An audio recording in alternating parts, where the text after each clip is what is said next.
Hello and welcome to Essential Talks. This show is all about sales, absolutely all about sales. With me, your host, Yvonne Gorman. I am the owner of Essential Print Services, hence the reason why it's called Essential Talks. And with me today, we have sales guru. I hope he doesn't mind me calling him that.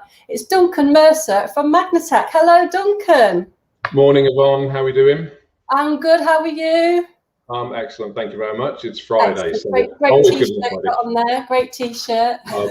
Best band in the world. Best band ever walked this planet. Fantastic. Duncan, for a couple of minutes, just introduce yourself, who you are, how you benefit your customers, and why should we listen to you? What makes you the expert about sales? Over to you. Okay. Thanks, Yvonne. So yeah, as Yvonne said, I'm Duncan Mercer. My business is Magnatec, based here in Derby. And I help small businesses grow and grab hold of more clients, get those sales in, get the leads in and convert those sales. That's ultimately what I do to help people. Why should people listen to me? I'm honest. I have an honest face, obviously, but I've spent a long time in my life running businesses. I had a count up the other day because somebody actually asked me. I started my first business when I was in high school. For those who are old enough, selling 3.5 inch floppy disks and the box. Oh, wow. So that was my first business, and it moved on from there. I've run 7 businesses. I've sold 2 of those, and I'm currently running 1 and on the board of another.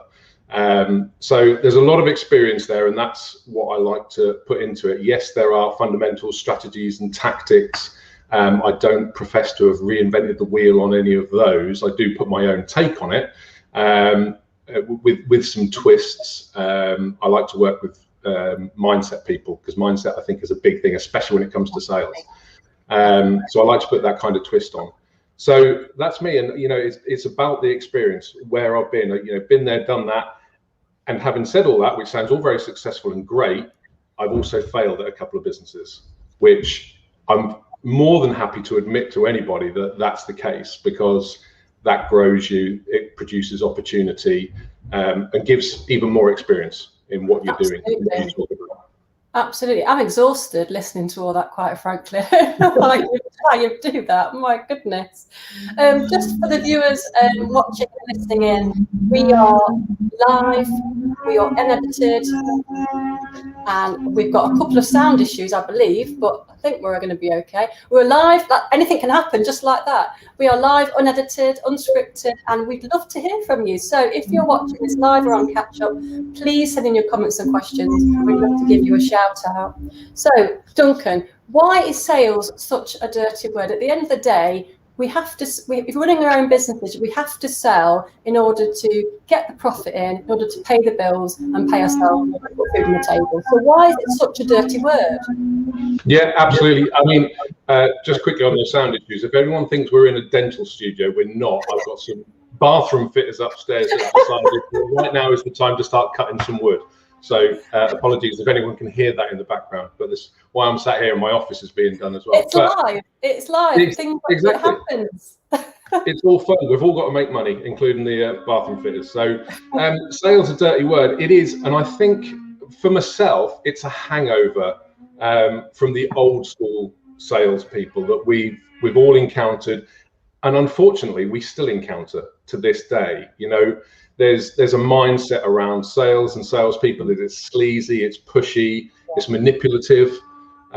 So we all shy away from it, whether we're trying to do it or whether we're being bombarded with it to ourselves. It's like, if you're subjected to it, we all, I don't want to single anybody out or annoy anyone, but, secondhand car salesmen, there are certain bathroom and bedroom fitting companies. Those, some people might know who they are. They have shops in Into or Dubby and whatever it's called now. And they try the old tactics to get the contract signed there and then, or the deal signed there and then. We've all had the question, oh, come and have a word with my manager, or I'll ring my manager and see what we can do if you sign up today. We're starting off with 50% off, and we'll give you another 20% off if you sign up today. my take on that, right before I even got into sales and business growth and this kind of work, was like, okay, so you've taken 70% off so far. So as far as I'm concerned, that's your starting price. And then we'll take it from there. So nobody likes that element of it. And the key thing to remember with this is that everybody wants to buy based on value. People don't want to buy, offering all these discounts and that. It doesn't convince anybody of anything. People want to buy based on value, and we all buy essentially based on emotion.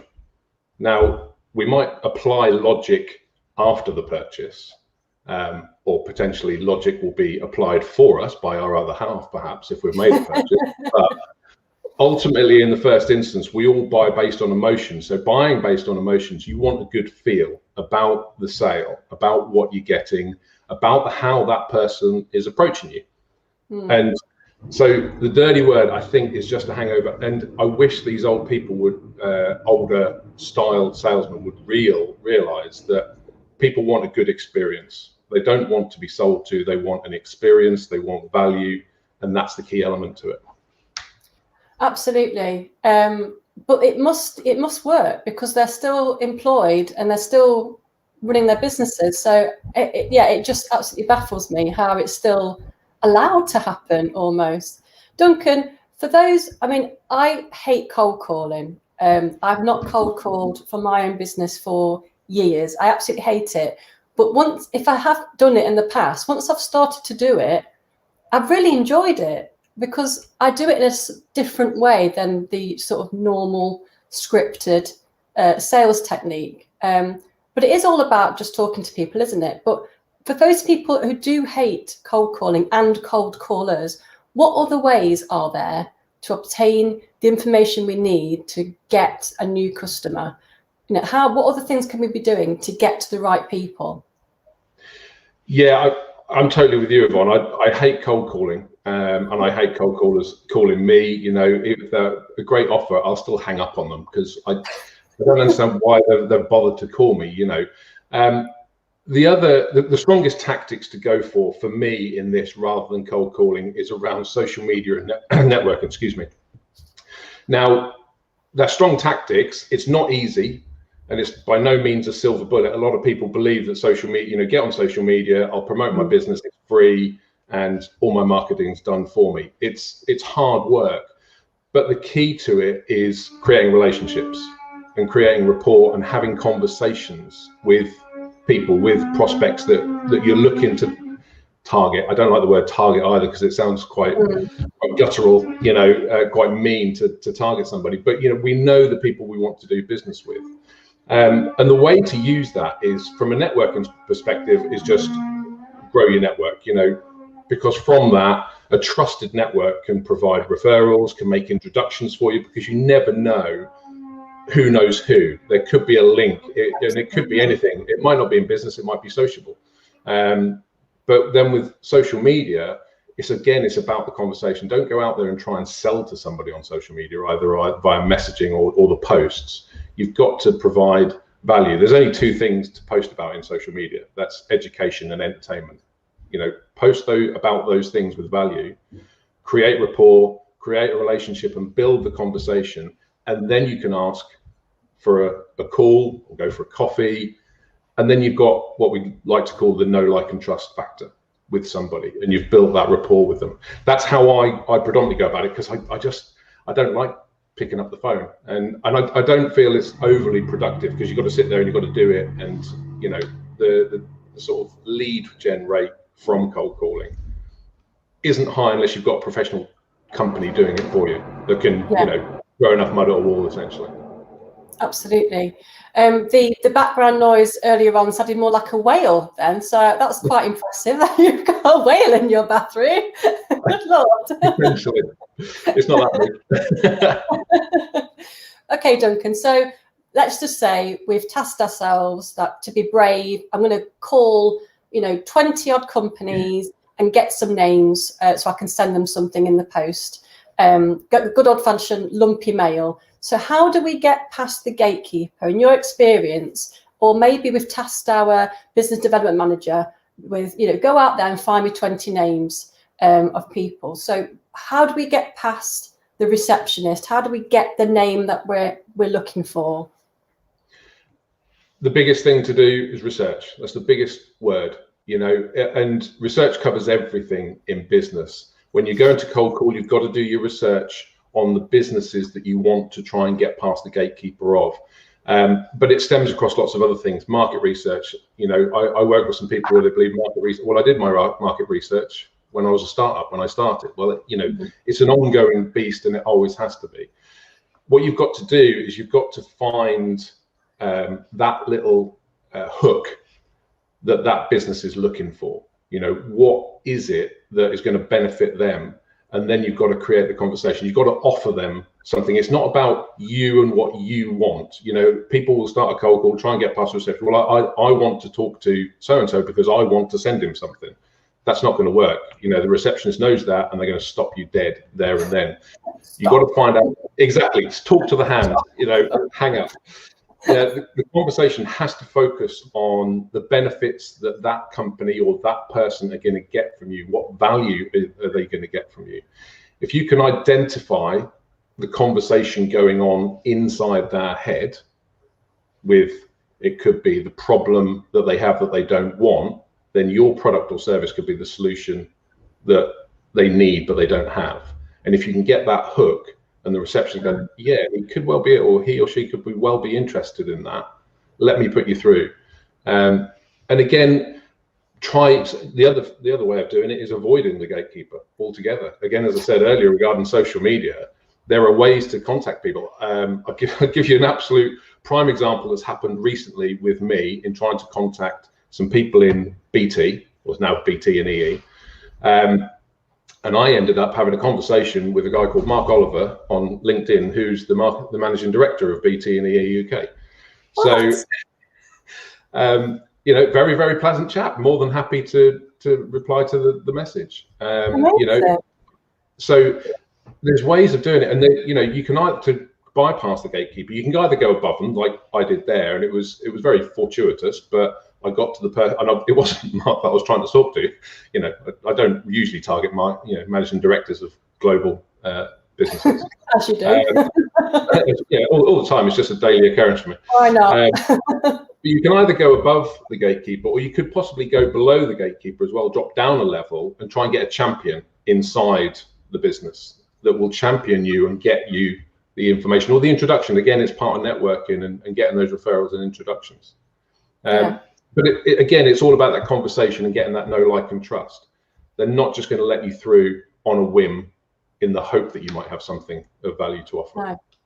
Also, I mean, just on what landed in the post yesterday was like, you know, local business magazines. This is from East Midlands Chamber, and just having a read of what's going on, who's doing what, and having that common ground with someone. So when you do chat to them on LinkedIn, they know that you've done a bit of research, you've read the article. You know, it might stroke their ego a little bit, but you know, you've got that common ground with them. That's also a really good one. So Duncan, again, this is live. Just remind everyone who's watching live or on capture. This is a live recording with myself, Yvonne from Essential Print Services, and Duncan Mercer from Magnatec. Duncan, we all have a passion for what we do, whether the products that we create or the services that we offer to our clients. But often small business owners do lack confidence to go out and sell. So what techniques can we use to build our confidence and get ourselves in the right mindset to go out there and be comfortable shouting about our businesses? Because I think a lot of us are very reserved. People may be quite shy, introverts. So what can we do to feel more confident, to get out there and go, come on, we're fantastic, come and buy from us? Yeah, well, you touched on exactly one of the main words there is mindset. And as I said earlier, it's one of the key things that I introduce into the strategies and tactics that they do. But for me, there's three main areas. It's mindset, it's honesty, and it's value. So going back to the thought of the old sleazy and pushy salesman, if we feel that way in our own mindset about sales that maybe come towards us, then when we go out to promote our own business or service, it's going to come across that that's in our mindset, that that's perhaps how we feel, and that's going to come across in the conversation and discussion. So what we need to do is change our mindset, and we need to create a mindset that we're comfortable in. And what we need to do is encourage people. We need to understand, and we need to explore with a prospect. And the key is there, with a prospect, you know, encouraging, understanding, and exploring with a prospect rather than talking to a prospect. Because if you're talking with them and you're understanding what's going on in their life, then you'll have a better conversation. There'll be a better mindset. There'll be a better feel about that conversation. Then you can create an ambience of honesty and value. So as a business owner, as you say, we're passionate about what we do. We know our product or our service is good, and we know that we can help people out there with our product or service. You know, it's going to provide them with some value. And so it's about, again, showing them the benefits and how the solution is going to benefit those. So again, it goes back to the conversation, the prospect head. So if you look at me, for example, the conversation that goes on in my prospects' heads isn't, or what's keeping them up at night isn't, oh my God, I need a sales guy, or I need a guru, I need a business coach, or I need a consultant, or somebody to help. That's not what's going on inside their head. The conversation going on inside their head is, I need more lead generation. I need more conversions. I need more transactions. I need more revenue. Need more profits. I need more money in my own pocket at the end. That's the conversation. I understand that conversation. So that's the conversation I talk to. And I find the problem that they've got that they don't want, and the solution they need that they don't have. And my services are that solution. So if we consider our product or service as a box, is a lid on it. The value is inside that box. Ooh. So what you need, there's no point going to somebody and showing them a box. You know, here's a box, buy it from me, please. So what? It's a box. It's a box. It's got nice wrapping. I don't know. You know, what you need to do as the business owner, as the salesperson, you know, as small business owners, we know we are many hats that we wear when we're running our businesses. Absolutely. You need to, when you're in the sales process, you need to open that box. Lift the lid. Let that lid open. Lift the lid open. Exactly. Take the lid off and show them the value that's inside. Let them experience the value and the benefits that they'll receive from your solution. If you don't do that, because they're not going to go and do it themselves, they're not going to know what's inside unless you show them. So just, it's good to visualize this kind of thing. I love visualizations. Yep. Your product or service is a box. Don't take them the box, lift the lid off and show them what's inside the box. That's the value. That's what you're providing with for them. Lift that lid, whip it off, show them what's inside. That's awesome. That's based on getting to the right person in the first place, isn't it? So the tricky bit is to get the conversation started so you can lift that lid.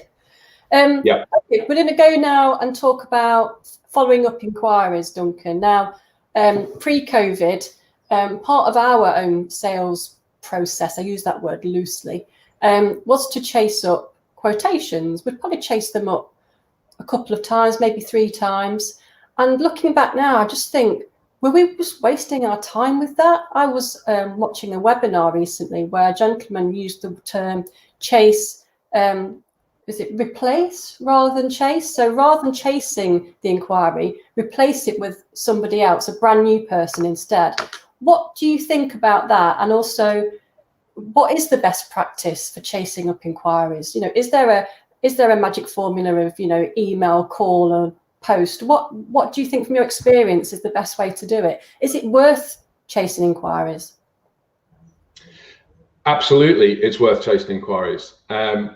But the word chase is the wrong word to use, because when you're chasing somewhere, you're chasing a sale, you'll never get that sale, because and they're running away, aren't they? When you're chasing them, it's like, please. And you'll never catch up to them. One of the key things to understand here is the concept of now buyers. So only 1% of the entire population are now buyers. And what do we mean by a now buyer? It's someone who, I don't know, an example of a now buyer is, I need a pint of milk, I go to the corner shop, I buy a pint of milk, and I come home again. You know, there was no thought process involved in it. I wasn't considering, well, should I go to the corner shop, or should I go to Tesco's or Sainsbury's? Who's got it? I just need a pint of milk. And people do that. Available. Sorry. Supermarkets are available. I didn't know we were going out on the BBC as well. And people do that on the net, or when they go shopping. It could be like, I need a pair of jeans, so they go and buy a pair of jeans. But I guarantee that somebody will go into 2 or 3 shops before they buy that pair of jeans. So they may well go home that day with a pair of jeans. But 99% of the population want to gather information. They're going on what we call the buyer's journey. Okay, they start off with, I think I need something. I think I'm going to go and have a look. I might do some investigation around the internet, be it insurance comparison sites or price comparison sites or anything like that.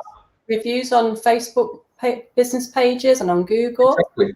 They're investigating businesses, they're investigating the reviews, as you say, TripAdvisor on holidays, on hotels, flights, everything. We generally don't buy now. We don't go from A to B. And what most people do is they use tactical marketing, where they expect somebody to go from A, I'm not buying, to B, to buying straight away. But what we need to do, and what I like to do, is what we call a drip campaign. So you may have done the hard work, done the lead, got them interested, and they're not quite buying yet. They're going to investigate. So then we start a drip campaign. Now, the drip campaign is not to sell to them. We don't sell to them. Again, we go back to providing value to them. We go back to providing information for them. And we nurture them along that buyer's journey. And during that buyer's journey, they come up with objections to ownership. It kind of goes from why should I buy to why shouldn't I buy to, and eventually they end up falling into that 1%, right, I'm now ready for vendor selection. And the key to nurturing somebody along that buyer's journey is that when they get ready to buy and they're in that zone and they're vendor selecting, if you've been the vendor that's been on the drip campaign and provided them value and provided information and not tried to hard sell them, then it should be a no-brainer who they're going to choose, that they buy that product, service, whatever it might be from you. So I believe it's strong that you shouldn't just give up on a sale, because if they're not ready, they may be ready down the line. And if you help them along, they could become a paying client. And once they're in the door and a paying client, then you build the relationship more. Then you go into the realms of cross-selling, upselling, and all those other strategies and tactics that are wonderful to bring in more revenue to the business. You do that which covers off the chase. I don't like the word chase, but then the replace to me is just more lead gen, because sales is a numbers game. It always will be. It doesn't matter what strategies or tactics you use. If you want one sale, you probably need to have 10 conversations. If you want 10 conversations, you probably need to have 100 people look at your advert. If you have 100 people looking at your advert, you need to be reaching probably 1,000 people. That's very simple numbers, but that's what it's all about. It's a numbers game. So don't let the people drop off. Keep them in your radar, keep them in your loop, is how I would go about it. Okay, Duncan, that's great advice. Let's just share some practical ways that we can keep people within our bubble, within our radar. So what's the best practice? What do you think is the most effective ways of making sure that people know that you're still around after you've given them that quotation?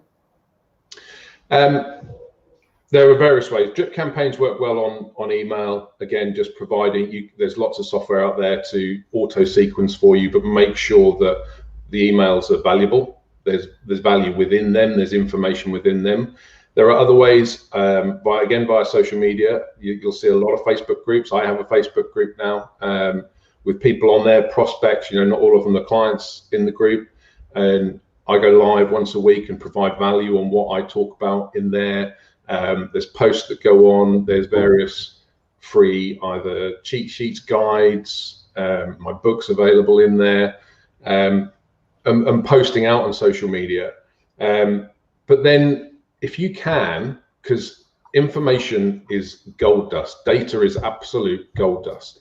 If you can understand some of the data about your prospects, it could be as simple as their birthday, and you send them something to let them know you know about them. And it's very, very easy these days to have this information, because generally people don't click the privacy thing on LinkedIn and all the rest of it. So we all get up, we get up and on Facebook and say, oh, it's so-and-so's birthday today. Oh, it's on LinkedIn, it's so-and-so's birthday. Wish them, or they've changed job, or they've got a promotion.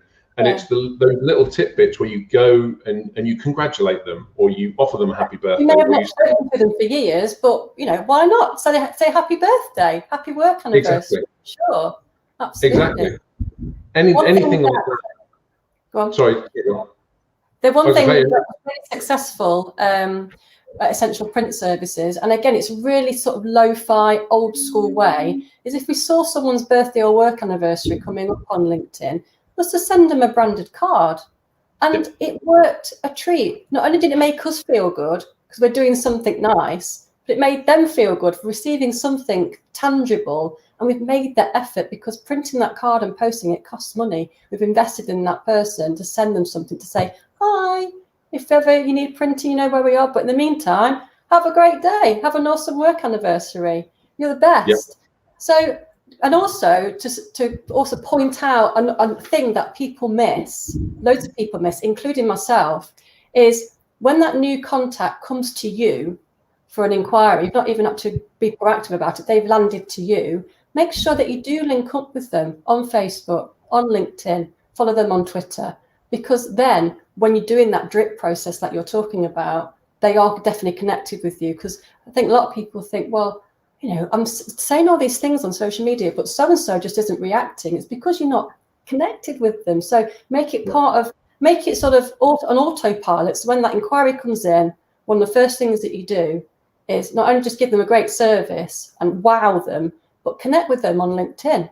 Because you just, like you say, just don't know who they know. And they might not buy from you, but someone else they know might do it. And that's just one little tip.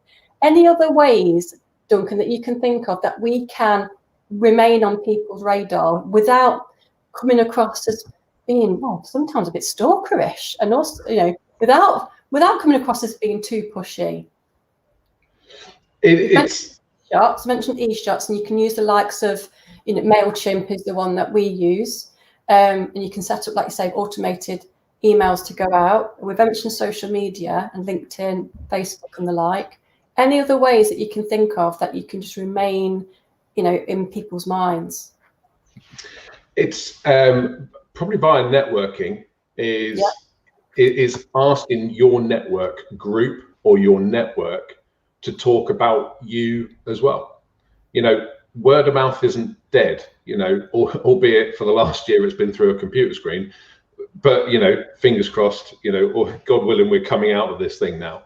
But word of mouth is still there, and you can, to be on somebody's radar, it doesn't have to be you in the room.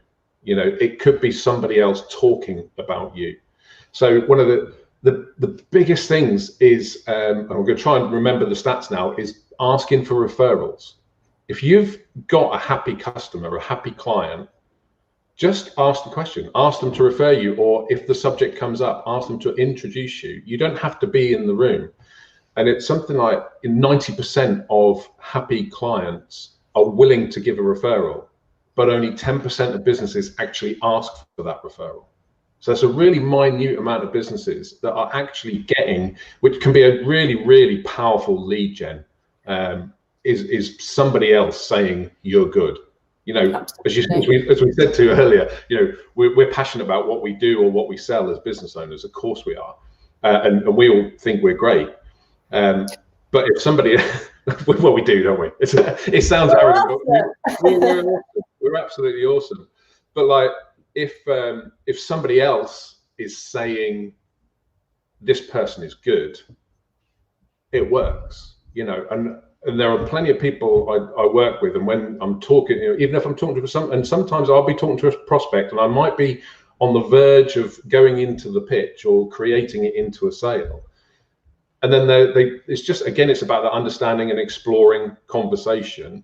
They might raise something that I think, well, you know what, that's not what I'm best at, but this person is, and I will refer them to that person. And people, colleagues of mine in my network have got business from me from that particular instance.